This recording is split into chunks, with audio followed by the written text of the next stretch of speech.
Jesús seguiré, pongo en él mi mirada, veo su gran amor, canto sus alabanzas, a Jesús seguiré.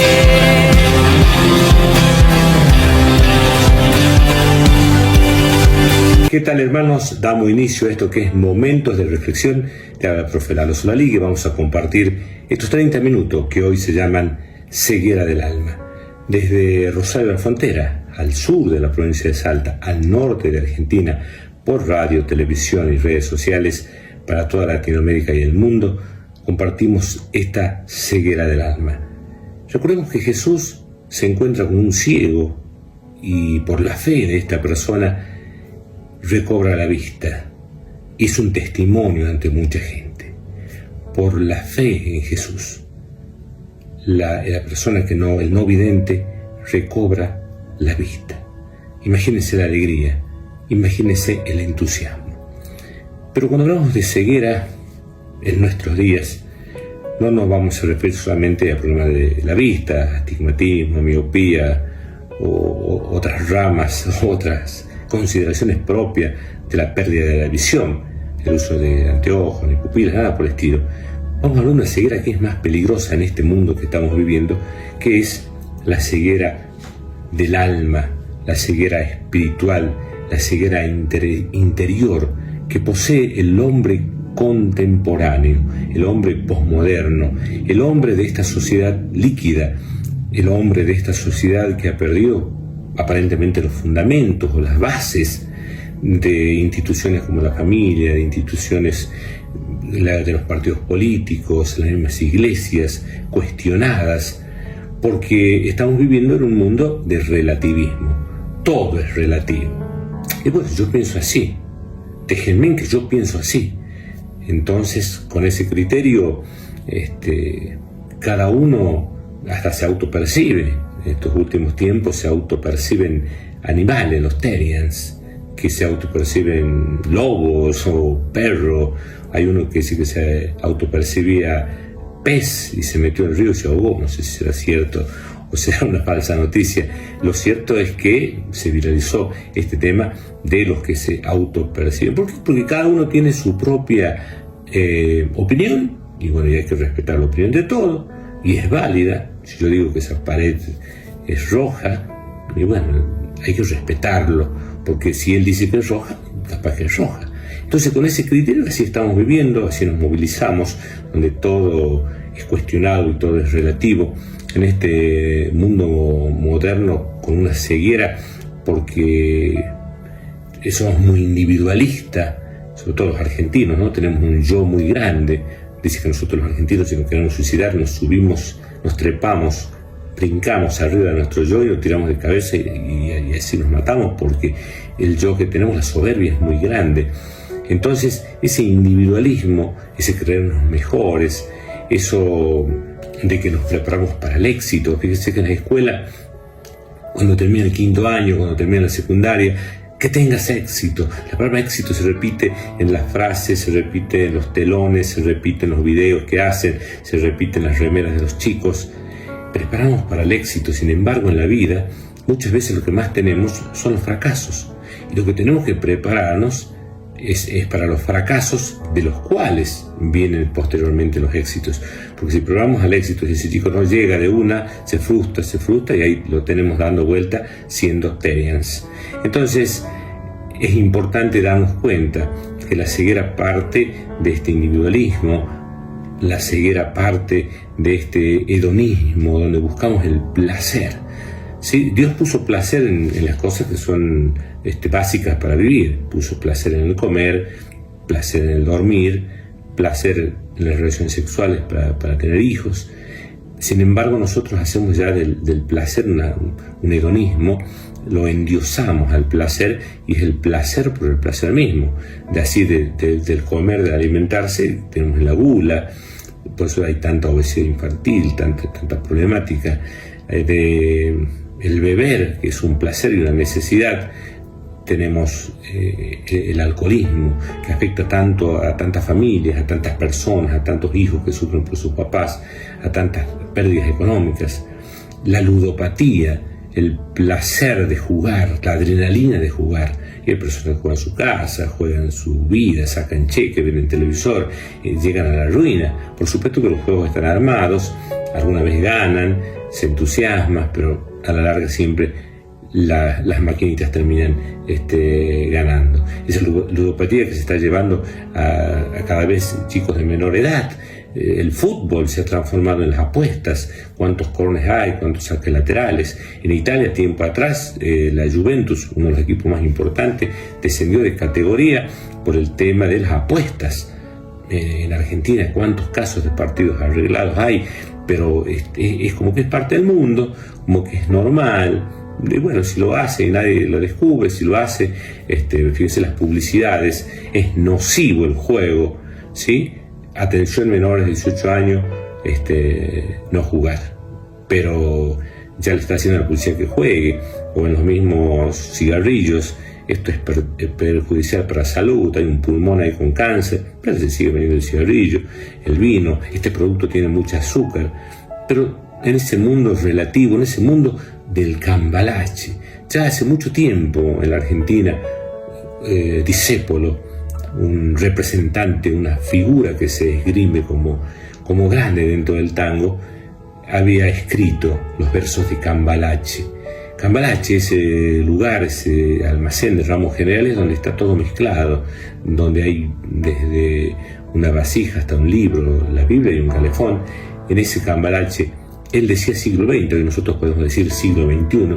Siglo XX, Cambalache, problemático y febril. ¿Cuántos problemas? Mundo industrializado. El que no llora no mama, y el que no afana es un gil. Y se han perdido los valores. La picardía criolla.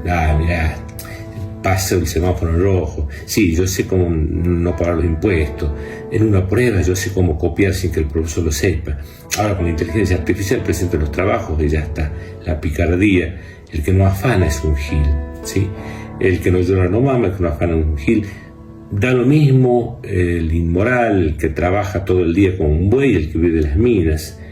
O sea, no hay escalafón, no hay aplazado. Es lo mismo un burro que un gran profesor. Todo es igual. Así dice el Cambalache. Yo creo que es el tango que describe la sociedad. Mira, ya lo decía a inicios del siglo XX, estamos en el siglo XXI y eso se ha profundizado, eso se ha acentuado. Ese mundo donde estamos viviendo en una sociedad líquida, sin valores, donde todo es relativo, donde todos tienen su verdad y donde aparentemente vale cualquier cosa, siendo que no la ley te castigue, pero también se compra la ley porque se compran los jueces, porque la ley es como una tela de araña, de los insectos más pequeños quedan atrapados y los insectos más grandes, o un pájaro que pasa por ahí, rompe la tela de araña. Fíjense las cárceles, en la Argentina por lo menos, a mí me toca visitar las cárceles porque trabajo con la educación para adultos y tenemos aulas allí en las cárceles, tanto de primaria y de secundaria. Y la mayoría de los que están en las cárceles, usted me dirá, sí, tiene razón de estar en la cárcel, coincido, quien está en la cárcel se ha cometido un delito, pero la mayoría son pobres, porque no han tenido un buen abogado, o vaya a saber por qué razón. Sin embargo, clase media alta y clase alta, muy pocos están allí. ¿Por qué? Porque la ley se evade, porque se paga coima, porque lamentablemente se vive en una sociedad en donde las principales instituciones están, como decíamos, en crisis, porque se está viviendo una crisis de valores, porque los valores es como que el hombre está patas para arriba, es decir, lo que los valores fundamentales, que era la solidaridad, que era el trabajo, que era la familia, que era el esfuerzo, que era el compromiso, hoy están abajo y lo de abajo está arriba. La mentira, la picardía, el placer, el tener, el poder. Entonces, en esta sociedad podemos encontrarnos una ceguera en el alma y un vacío en las personas, un vacío que se encuentra propio de esa ceguera, de estar rodeados de mucha gente, pero hay soledad. Estar rodeados de multitud de personas, pero hay gente que se suicidan con un vaso de alcohol, jóvenes que se suicidan con la droga, otros que literalmente se quitan la vida. Ese hastío, eso proviene de un vacío, de una ceguera interior, de una oscuridad interior.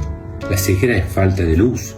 Entonces también nosotros, esta ceguera del alma es una falta de luz que nosotros podemos encontrar en el mundo en el cual estamos viviendo. Entonces, ¿cómo hacemos para que se vaya la oscuridad del alma?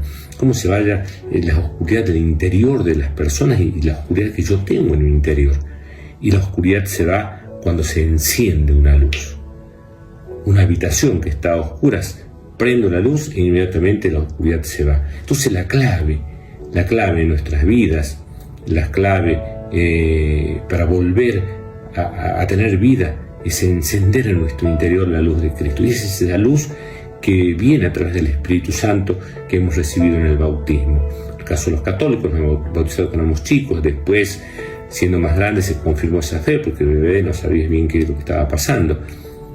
Sin embargo, bueno, en otras religiones se bautizan más grandes, pero lo cierto es que en el bautismo nosotros recibimos el Espíritu Santo, recibimos la luz, el amor de Dios Padre, el amor de Dios Hijo, que después como que se apagan, como esa velita que se va apagando por las cosas del mundo. Pero lo bueno de esa velita es que se puede volver a encender, y quizás hoy es una oportunidad para que vuelvas a encender en tu interior esa vela. Si te das cuenta que en tu vida hay algo de todo esto que hemos estado hablando, que en tu vida hay algo de vacío, que frente a los problemas y las dificultades hay mucha amargura y no sabes cómo salir adelante, es importante recordar que debe nacer la luz de Cristo en tu corazón. ¿Y cómo va a nacer la luz de Cristo en tu corazón? Simplemente haciendo una oración, haciendo un diálogo, hablando con ese Dios.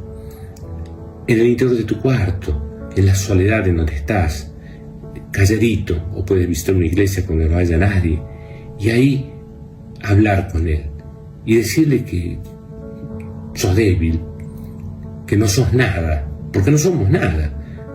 Si no, anda por el cementerio y fíjate cuántos imprescindibles están viviendo ahí.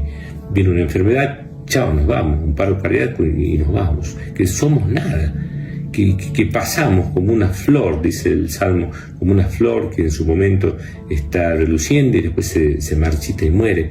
Nuestra vida, podemos vivir 70, 80, 90, Mirta Legrand cerca de 100 años, pero pasando eso ya nuestra vida, por lo menos ahora, no tiene una buena calidad de vida. Entonces la vida es rápida, es efímera. Por lo tanto, nosotros tenemos que darnos cuenta que esa vida debe ser una vida valiosa, debe ser una vida importante, debe ser una vida con sentido, debe ser una vida con propósito. En esa oración tienes que escuchar la voz de Dios y plantearte ¿para qué estás en este mundo? ¿Estás para pagar impuestos? ¿O estás para hacer transferencias a fin de mes y pagas tu sueldo, todas las deudas que tenés? ¿O estás aquí con un propósito? Si sos padre, si sos madre, pues ese es un gran propósito. No es solamente traer a los hijos al mundo, no es solamente darle plata, no es solamente comprarle ropa. Ser padre es un propósito más grande, es un propósito trascendente, es casi ser un imitador del gran Padre que es Dios, que perdona, que acompaña, que corrige, que enseña, pero que está siempre allí con los brazos abiertos para finalmente perdonarte y ayudarte. Ser mamá, ser papá, ser un hermano, ser un hijo, frente a cuántos abuelos que hoy, y ante padres que quedan solos, que nadie los visita, que no reciben el cariño de sus hijos, porque como decíamos al principio, viven en un mundo apurado, en una sociedad hedonista, en una sociedad donde hay que producir, y cuando ya el padre o el abuelo no producen, ya son una carga, son un estorbo. Entonces se van los hermanos peleando, dicen, che, este mes ya lo he tenido yo, llévatelo. No, ya yo te mando la plata, acordate que te mandé un cheque, y ahí está el abuelo en el medio. Entonces eso se produce cuando no está la luz de Cristo, cuando no nos damos cuenta que en este mundo tenemos un propósito, que estamos acá para cumplir un plan, y cada uno es distinto. Algunos, reitero, será ama de casa, otro será ser un estudiante, otro un profesional, otro un obrero, otro un masajista, otro un deportista, otro un bailarín, otro un escritor, otro un camarógrafo, no sé, cada uno tiene un fin y un propósito que tiene que descubrir. Qué triste es vivir una vida cuando no encuentras tu propósito, cuando vives en una ceguera. Vives, como decía mi mamá, vos vivís porque el aire es gratis, me decía cuando se enojaba conmigo y era chico. Vivís porque el aire es gratis, el día que cobran impuestos, chao, te morís. Entonces, muchas veces vivimos como sombras, ¿no? Como sombras que no descubren la luz. Está la alegoría de la caverna, de los griegos tenían una alegoría de la caverna donde había gente que vivía en una cueva, toda oscura, en una oscuridad, y solamente había un fogón allí en el fondo que daba como una vislumbre, y allí estaban todos encadenados, vivían allí con esa vislumbre, hasta que un día alguien salió de esa caverna y se dio cuenta de que había un sol. Primero le molestó en los ojos la luz de ese sol, luego empezó a ver y se dio cuenta que había otro mundo, otra realidad, y cuando volvió a avisarle a los otros, los que vivían ahí en la caverna, lo trataron de loco y lo quisieron matar. Muchas veces pasa que el que descubre a Dios, el que descubre la luz, el que descubre otra forma de vivir, y la sociedad te va a criticar, porque si vos vivís como viven todos, en el placer, en hablar mal de la gente, en solamente buscar la plata, en discriminar, si sos chismoso, si haces esas cosas, la gente no te va a decir nada. Pero si vos intentás ser luz y cambiar, te van a decir, como a la alegoría de la caverna, que estás locos y te van a querer matar. Si vos, cuando están hablando todo mal de otra persona, vos decís, che, dejemos de dilapidar a esa persona, le veamos las cosas buenas, y te van a ir separando, después no te van a invitar.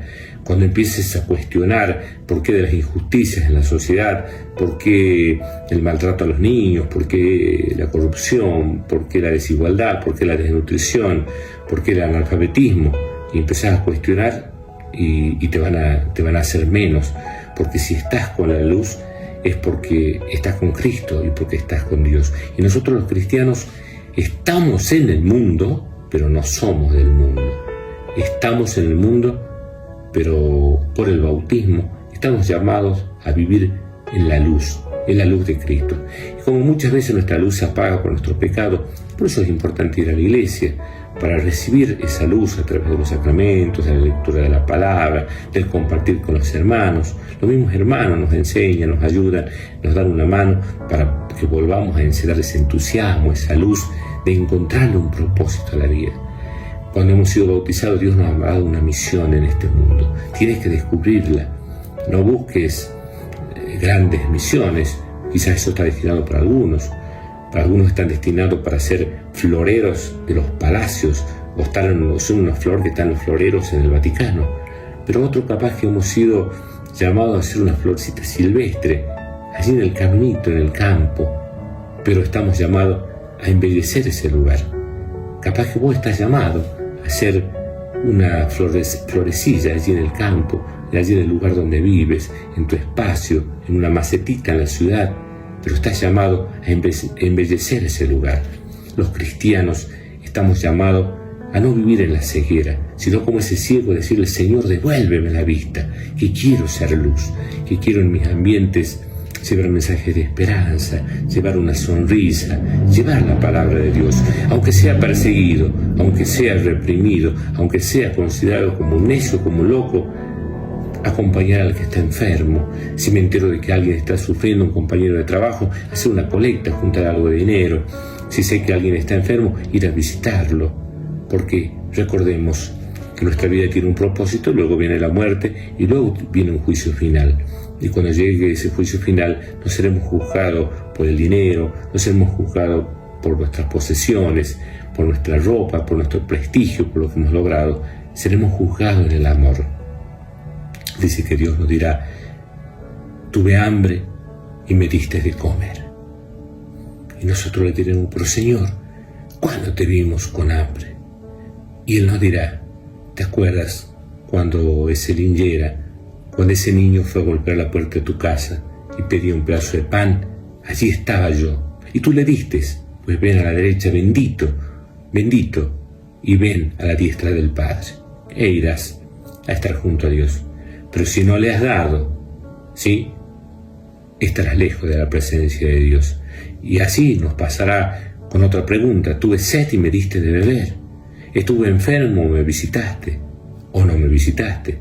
Estuve de paso, andaba en los semáforos haciendo malabarismo, te pedí agua, era gitano, te pedí agua, y por miedo o por recelo me rechazaste o me lo diste. Estaba preso y me fuiste a visitar, o me condenaste, o pedía que me fusilen. Es decir, de acuerdo a cómo hayamos actuado con el más pequeño de los hermanos, así seremos juzgados en el juicio final. Es decir, nuestra vida tiene un propósito: prepararnos para la vida eterna. Todo lo que hacemos en la tierra tiene eco en la eternidad, decía la película de Gladiador. No sé si te acuerdas ese pasaje hermoso cuando el artista principal, el Gladiador, era soldado,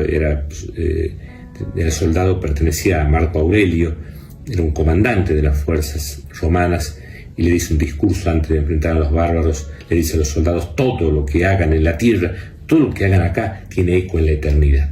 Y es así, todo lo que hacemos acá tiene eco en la eternidad. Si haces cosas buenas, y bueno, iremos al reino de Dios. Si estás iluminado, si no eres ciego ante las cosas del mundo, si tu vida está llena del Espíritu Santo, pues estás marcando un camino para ir al cielo.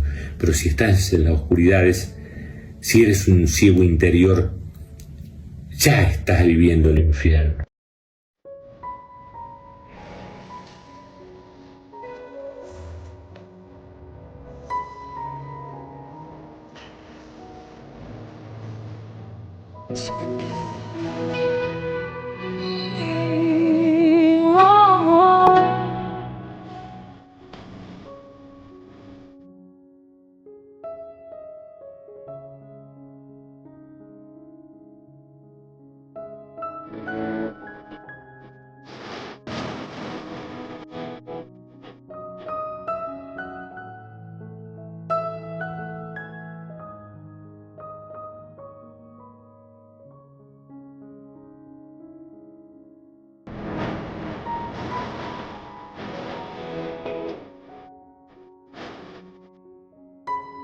El propósito entonces de escuchar a Dios, con el propósito de escucharlo en la creación, de escucharlo en los hechos de la vida, de escucharlo en su palabra, de escucharlo en el prójimo que nos habla, nos comprometemos a vivir esta semana, estas jornadas que Dios nos regala de una manera distinta. Escuchar a Dios para poder llevarlo a nuestro corazón, para rumiar su palabra y para actuar. Que Dios nos dé la sabiduría para poder escucharlo.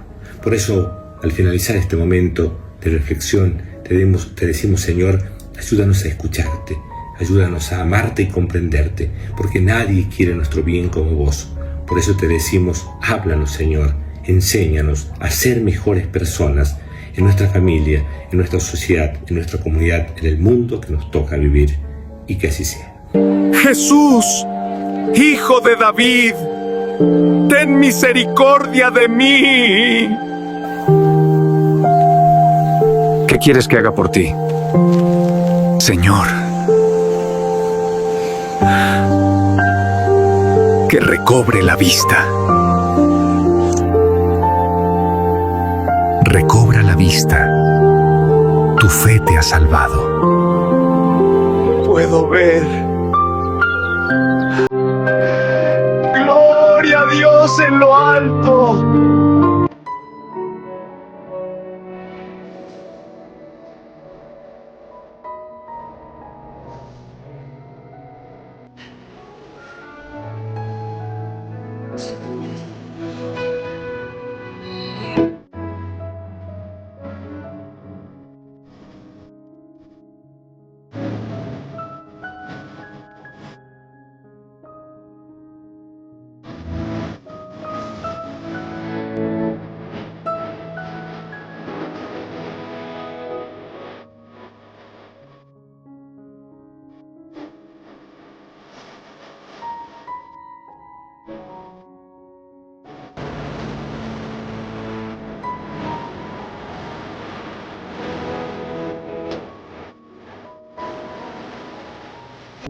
Muchas gracias por haber compartido este momento de reflexión. Gracias a los dueños de la radio, de canales de televisión, de las redes sociales que comparten este humilde instrumento de evangelización. Te hablo por Fernando Sodaligue en esto que fue Momentos de Reflexión, y no te olvides que Dios te ama, que Dios te quiere, escúchalo, y toda la gloria es para Dios. A Jesús seguiré, pongo en él